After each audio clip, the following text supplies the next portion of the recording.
Chers frères et sœurs, chers amis, c'est vraiment avec beaucoup de joie que je me retrouve parmi vous, et tout particulièrement pour ce moment de partage.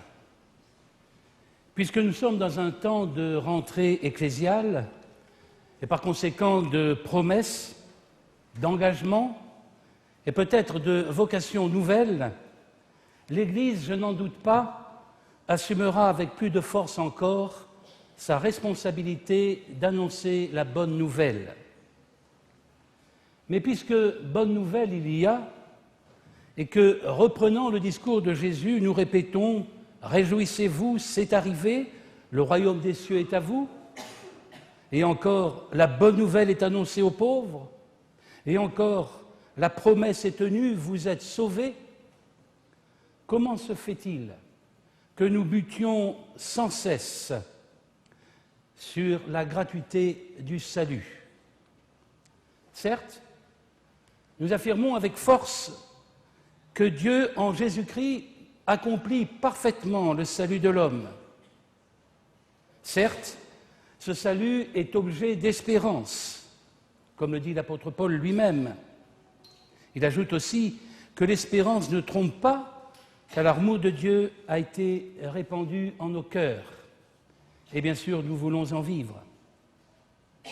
Néanmoins, force nous est de constater que ce salut, nous le percevons non pas comme le don de Dieu, un cadeau, mais bien plutôt comme ce qu'il nous doit.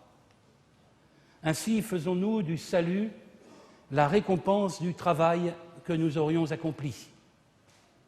Dieu ne dit-il pas en effet par la voix du prophète Jérémie « Assez, plus de voix plaintives, plus de larmes dans les yeux, ton labeur reçoit sa récompense. » Mais si nous en restons là, nous courons le risque d'être loin de trouver dans la grâce de Dieu la source de tous nos gestes, et bien loin de lui fournir la réponse qu'il attend de notre part, c'est-à-dire une existence nouvelle, animée par l'Esprit et vécue dans la bienveillance aimante, généreuse et gratuite de Dieu.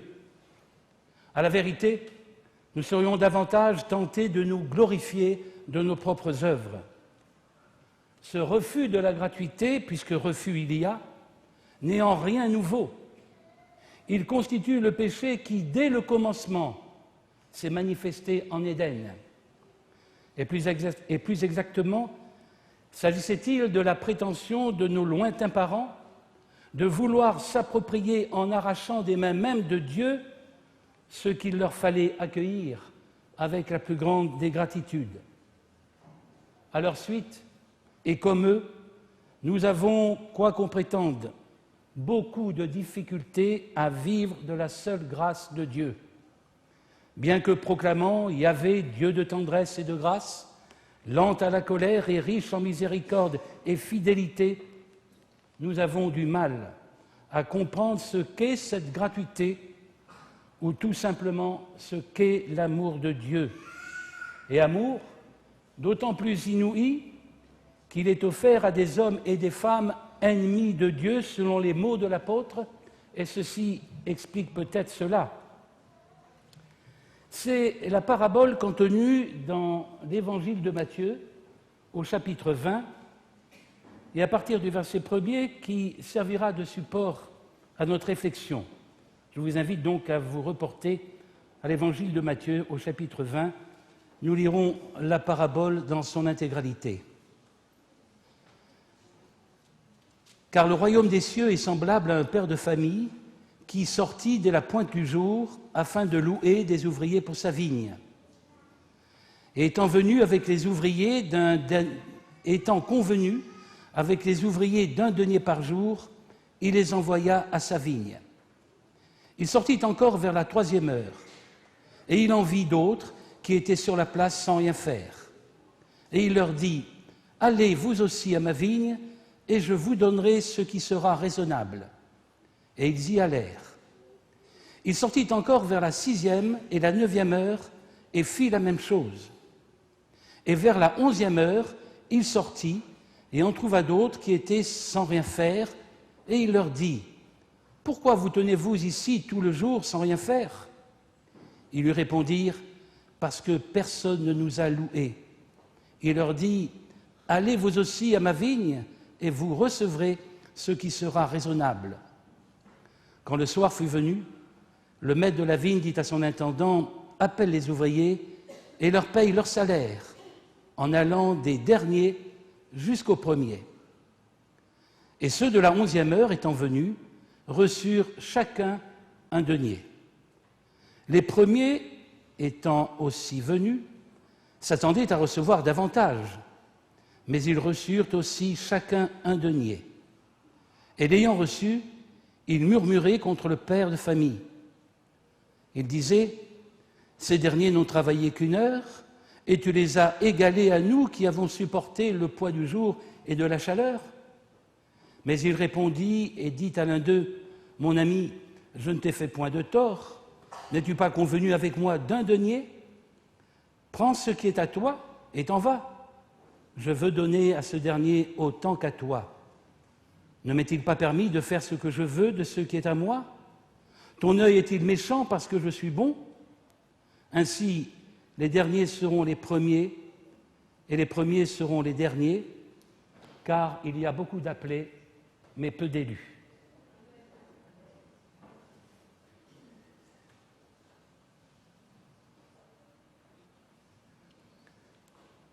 Vous savez que les paraboles sont ces histoires tirées de réalités terrestres pour signifier des réalités révélées par Dieu qu'aime à raconter Jésus, reprenant à son compte la façon d'enseigner des prophètes de l'Ancien Testament. Et la parabole que nous venons de lire, et dont maintenant il convient de pénétrer l'intelligence, nous amènera certainement à une meilleure compréhension de ce qu'est la gratuité. Le texte lu, propre à Matthieu, est important. Il nous laisse entrevoir en effet qu'il se passera quelque chose de semblable à ce qui arrive à ce propriétaire maître de la vigne. Nous sommes donc certainement à la fin de l'hiver en Palestine, et en Palestine, vous le savez, il n'y a que 2 saisons, l'été et l'hiver. Un temps en tout cas où la vigne doit être travaillée. Aussi, le maître de la vigne vient-il dès le matin sur cette place où, comme à l'accoutumée, se tiennent des hommes, des journaliers, qui attendent les propositions de travail que pourraient leur faire les différents propriétaires. Peut-être même y a-t-il parmi eux d'anciens petits propriétaires chassés par la crise économique qui sévissait en ce temps-là déjà. Matthieu nous dit que le maître se mit d'accord avec les ouvriers. Il faut savoir qu'ici, c'est le mot grec « symphonéo » qui est traduit. Il nous donne à penser que ce maître est entré en quelque sorte en symphonie avec ces hommes. L'image est assurément très belle, et il faut bien le constater, on ne la retrouve pas dans notre langage moderne. Aujourd'hui, nous parlons de contrat, et plus précisément de contrat de travail. C'est donc un contrat que ce patron, le maître de la vigne, passe avec ses hommes. Et peut-être que, comme moi, vous vous plaisez à imaginer ce que pourraient être les rapports sociaux dans nos lieux de travail s'ils se fondaient sur la symphonie qu'auraient écrite ensemble patron et employé. Et pourquoi par ailleurs ne la rechercherions-nous pas dans l'Église? Car la symphonie doit y être présente aussi dans nos débats. Tous, musiciens ou pas, nous savons bien que la combinaison de plusieurs sons différents peut produire la plus belle des symphonies, à condition évidemment que soit jouée sous l'autorité du chef la même partition. Cependant, le texte que nous avons lu n'entend nullement nous proposer une doctrine sociale ou bien l'exemple d'un comportement qui siérait aux fidèles de l'Église. En tout cas, le salaire pour les ouvriers de notre parabole sera librement négocié et justement fixé, un denier, unité romaine de monnaie pour une journée de travail. Il s'agissait là d'un salaire convenable. Puis, ce patron, pour des raisons que l'Évangile n'indique pas, en tout cas de manière explicite, retourne par 4 fois sur la place où se tenaient ces hommes. Il y retourne en fait à 9 heures, à midi, à 15 heures et enfin à 17 heures. Sans doute le travail pressait. Et plus le soleil montait dans le ciel, plus la nécessité d'en terminer avant la nuit se faisait exigeante. Sans doute, dès lors, se justifie-t-il qu'à chacune de ces sorties, ce patron embauche à nouveau. Mais à la différence de ce qui s'est passé lors de l'embauche du matin, le texte ne mentionne pas qu'il y ait eu d'autres contrats de travail. Pourquoi ? C'est qu'en ce temps-là, seule la journée et non pas l'heure était prise en considération pour la rémunération. C'est dire que les ouvriers embauchés dans ces conditions, sans contrat, devaient se fier à leur patron et accepter le juste salaire qui leur avait été promis et dont ils ignoraient le montant. Dans ce schéma, les rapports maître-ouvrier étaient donc placés sous le régime de la confiance. Mais si, comme je l'ai dit il y a quelques instants, nous comprenons fort bien la nécessité de nouvelles embauches, nous devons bien avouer que celle de 17 heures nous étonne tout de même. En effet, en Palestine, à 17 heures, on n'est plus très loin du coucher de soleil. La nuit tombe vite et n'autorise guère l'activité dans les champs. À l'évidence, les ouvriers qui y sont envoyés à cette heure-là pour y travailler, eh bien, en réalité, ils n'y feront pas grand-chose. Pourquoi donc le maître les envoie-t-il dans sa vigne ? À la vérité, il nous est impossible de répondre à cette question si nous-mêmes, nous ne possédons pas l'esprit du maître. Or, il envoie ces hommes dans ses vignes par pure bonté, mais une bonté consciente, voulue, comme en réponse à un devoir intérieur. Lorsque, trouvant sur la place ces hommes inoccupés, il leur demande « Pourquoi restez-vous ici tout le jour sans travailler ?» Le maître entend la réponse qui lui est faite. Il devine toute la détresse qu'elle exprime de manière implicite. C'est que personne ne nous a embauchés. Et comme la bonté suppose toujours des actes, le maître embauche ces hommes. Il est donc bien clair que par son invitation à aller eux aussi dans la vigne, ce maître, ce patron, veut que ces hommes retrouvent la joie, et à commencer par celle du travail, et du même coup leur dignité d'homme. Aux préoccupations légitimes du maître pour sa vigne est venu se mêler le souci de tous ces hommes sans travail. Et désormais, c'est à eux, bien plus qu'à sa vigne, que le maître pense. Ces hommes ne sont pas seulement des outils de production. Le maître les aime, et s'il les aime, c'est parce qu'ils sont des hommes, c'est semblable, tout simplement. Ah, ce patron, il n'est pas seulement un bon patron, mais un patron bon, un homme bon, miséricordieux à l'image de son Créateur.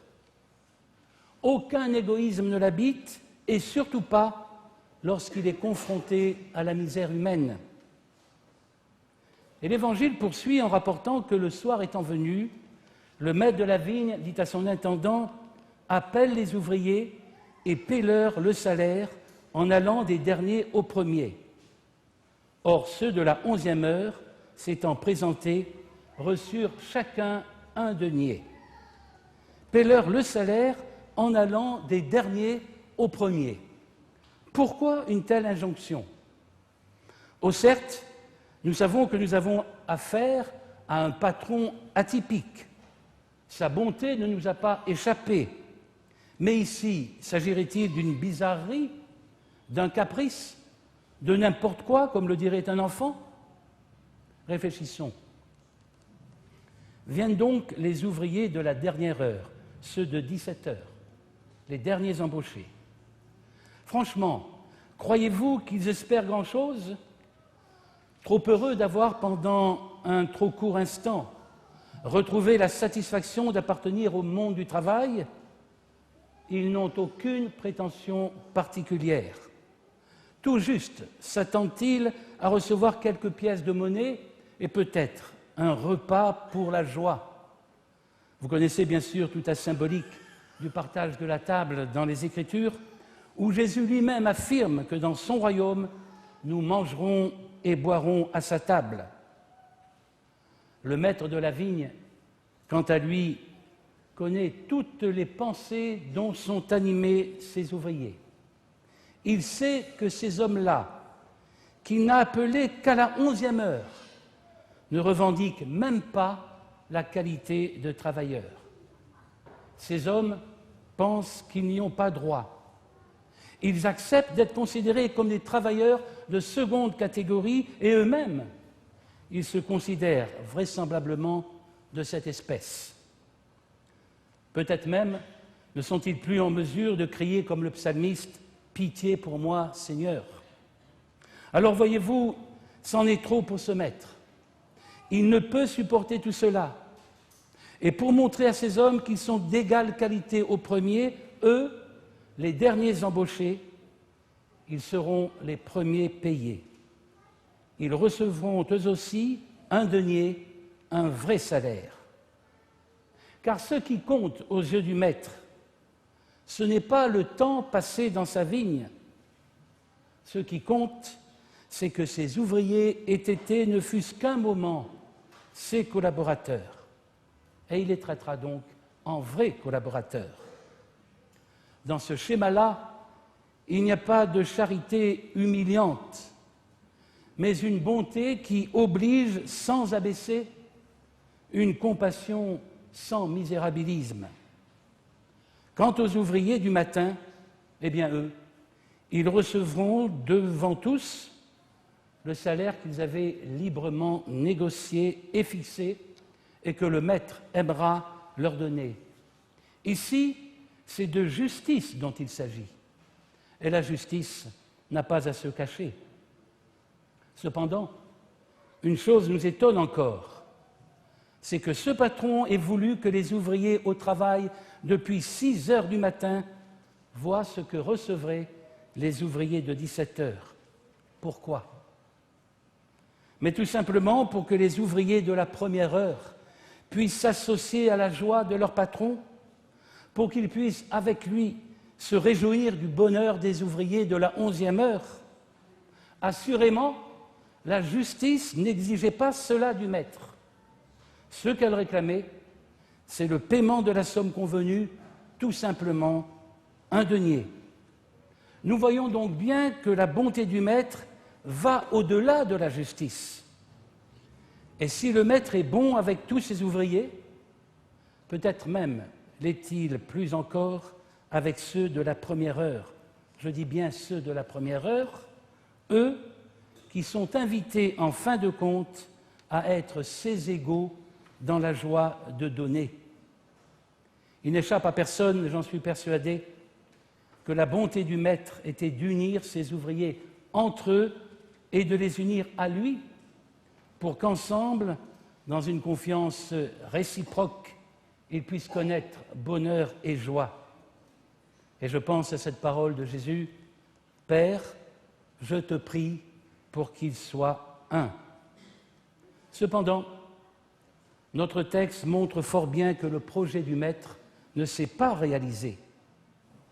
On nous explique que les premiers ouvriers vinrent ensuite pensant recevoir davantage, mais ils reçurent eux aussi chacun un denier. En le recevant, ils murmurèrent contre le maître de la maison et dirent « Ces derniers venus, ceux de 17 heures, n'ont fait qu'1 heure, et tu les traites à l'égal de nous qui avons supporté le poids du jour et de la chaleur. Et c'est ainsi que les ouvriers de la première heure murmurent contre ce qu'ils pensaient être l'injustice du maître. Et certes, nous pouvons les comprendre, mais force nous est de constater que la bonté du maître, il n'en soupçonnait même pas l'existence. Peut-être leur psychologie était-elle trop fruste, mais sommes-nous si différents d'eux? Il nous faut alors entendre la réponse du maître. Ce n'est pas une parole qui juge, à l'inverse de ce que je viens de faire en pointant la simplicité des ouvriers. Ce n'est évidemment pas une parole qui condamne, mais une parole qui, dans une bonté renouvelée, invite, incite à la réflexion. Alors Dieu parle, car le maître de la vigne, bien sûr, c'est Dieu, et un Dieu attentif aux fruits que la vigne doit produire, et nous sommes ces fruits. Mon ami, je ne te fais pas tort. N'as-tu pas été d'accord avec moi pour un denier?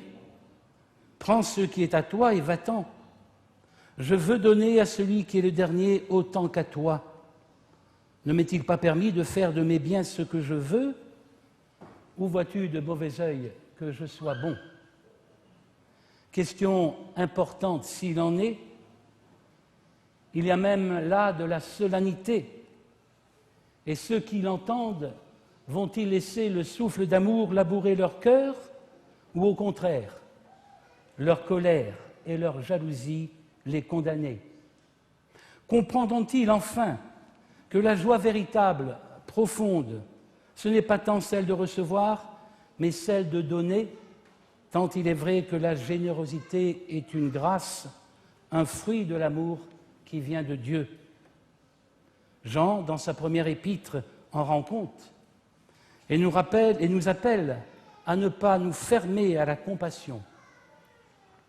La joie du Maître, oui, c'est celle de donner. La joie de Dieu est celle d'aimer, et c'est la même chose. La justice, certes, est nécessaire, indispensable, et nous devrions en être les ardents défenseurs partout où elle serait niée. Je dis bien partout. Mais la bonté surpasse la justice. Elle la sublime même. Les prophètes, Ésaïe, Jérémie, Ézéchiel et tous les autres, ont parlé de justice. Jésus aime. Voyez-vous la différence? Il aime d'un amour qui va jusqu'au bout de son engagement pour l'homme. Son sang versé à la croix en est le signe. Ainsi, les derniers seront les premiers et les premiers seront les derniers. Ce sont sur ces mots que se termine notre parabole. Il ne s'agit pas là d'une sentence polémique, comme nous pourrions le croire, mais de l'idée selon laquelle il ne faudrait aucun murmure parmi les ouvriers du Seigneur, aucun murmure dans la communauté, l'Église, personne qui n'y boude ou bougonne.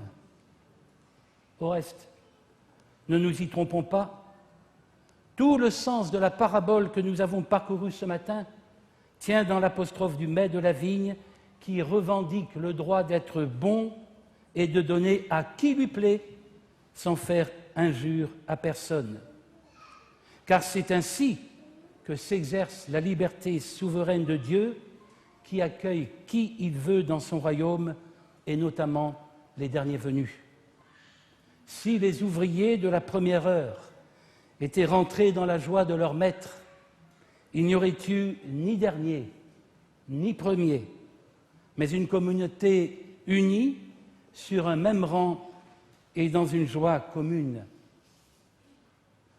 Nous connaissons aussi l'interprétation chrétienne de cette parabole, qui voit avec raison dans les ouvriers de la première heure Israël. Israël au travail depuis tant de siècles, et qui cependant chutera pour n'avoir pas substitué à la justice de la loi, la justice de la foi, et dans ceux de la 11e heure, la multitude de ceux qui, issus du monde païen, ont reçu par Christ autant qu'ont reçu les patriarches et les prophètes. Mais tous, ceux de la première heure, comme ceux de la dernière heure ou des heures intermédiaires, ont vocation à faire partie de l'Église et du royaume à venir.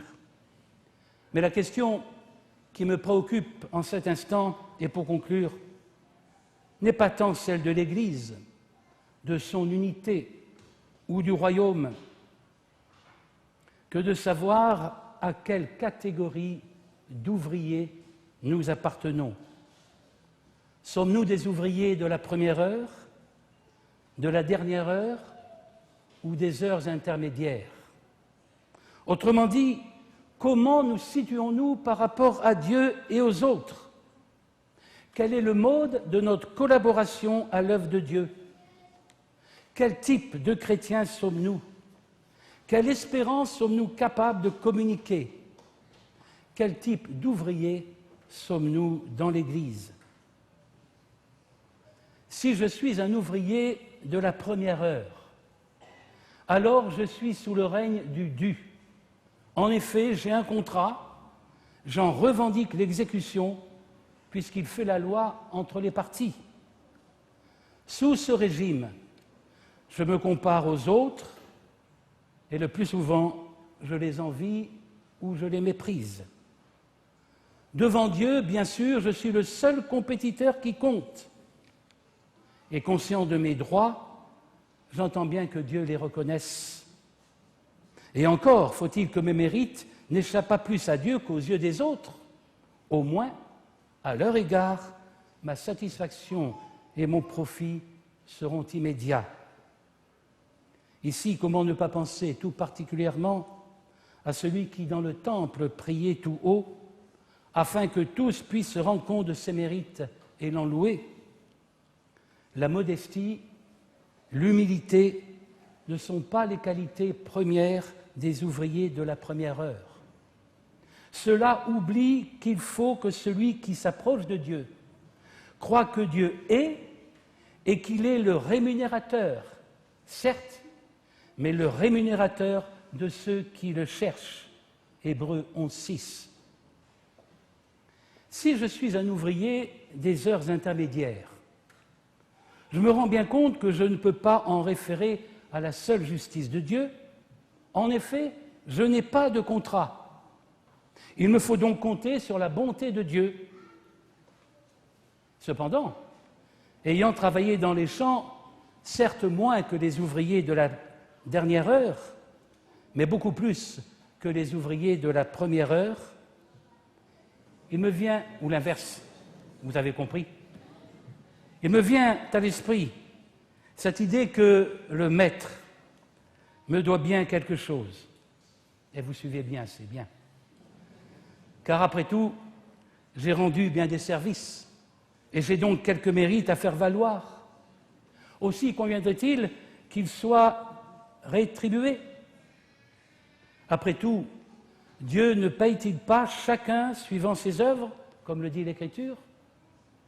Ceux-là, les ouvriers des heures intermédiaires, oublient qu'être rétribués pour ses œuvres, c'est s'en remettre au jugement de Dieu et recevoir récompense ou châtiment, selon le choix qu'ils auront fait face à l'alternative qui leur était proposée entre la vie et la mort.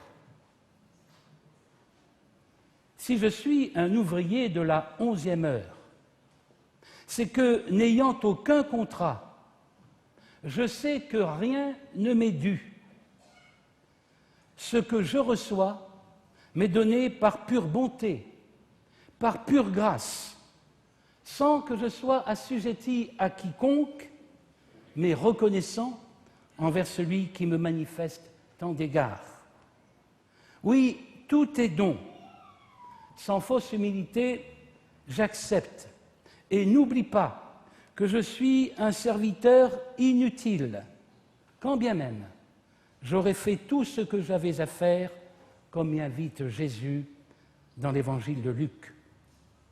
Cela Les ouvriers de la première heure trouvent leur richesse, leur avoir, dans cette confiance qu'ils placent en Dieu, dans la certitude qu'ils ont de la réalisation de ses promesses et dans la certitude de la présence de l'Esprit, lequel ouvre à cette vie où tout est grâce et sanctification. Si nous sommes des ouvriers de la dernière heure, nous ferons alors une découverte extraordinaire. Le maître de la vigne n'est pas notre patron, mais un père. Et un père qui veut notre bonheur et qui agit pour qu'en nous, rien ne fasse obstacle à sa parole. Un père parce que c'est en Jésus-Christ qu'il nous a choisis comme ses fils. Et pour que nous puissions ensemble goûter à ce bonheur qui nous est promis, une seule chose compte. Oui, une seule chose. Satisfaire aux exigences de la loi, c'est-à-dire aux commandements de Dieu? Non. Car en tant que mode de vie et façon de se situer devant Dieu, la loi, comme l'écrit l'apôtre Paul, conduit à la mort, car elle infirme la gratuité du salut. Une seule chose compte, qui nous évitera orgueil ou désespoir. Accepter de nous laisser aimer par Dieu. Un amour, une grâce qu'il nous faut recevoir comme un cadeau à faire fructifier, bien sûr, avec foi. Et voyez à cet égard cette autre parabole des talents que Matthieu développe au chapitre 25 de l'évangile éponyme. Alors il sera bien établi que l'amour est l'accomplissement de la loi, et ainsi nous témoignerons d'un Dieu qui aime tous les hommes, tous ses ouvriers, ceux de la première heure, des heures intermédiaires et de la dernière heure. Et peut-être avons-nous appartenu à des étapes de notre vie, à l'une ou l'autre de ces catégories, et tous, nous pouvons et avons à refaire l'expérience de l'amour inconditionnel de Dieu. Et répondant à cet amour, nous voulons, dans un même élan, embrasser ce Père qui s'est donné en son Fils, lequel sur la croix a acquitté toutes nos dettes envers Dieu, et embrasser nos frères en humanité à qui nous voulons nous donner. Et cela ne vient pas de nos mérites, mais de ce que Dieu fait à travers nous. Ce n'est donc pas là, frères et sœurs, chers amis, la recherche ou la condition du bonheur, du salut, mais le salut lui-même. Alors, si nous nous sentons interpellés, touchés par cette question « Ami, vois-tu de mauvais œil que je sois bon ?» que par grâce de Dieu, nous puissions tous répondre non, car ce non est un acquiescement à sa grâce, à son amour, à son pardon, à la vie déjà éternelle, parce que dans l'Esprit. Amen.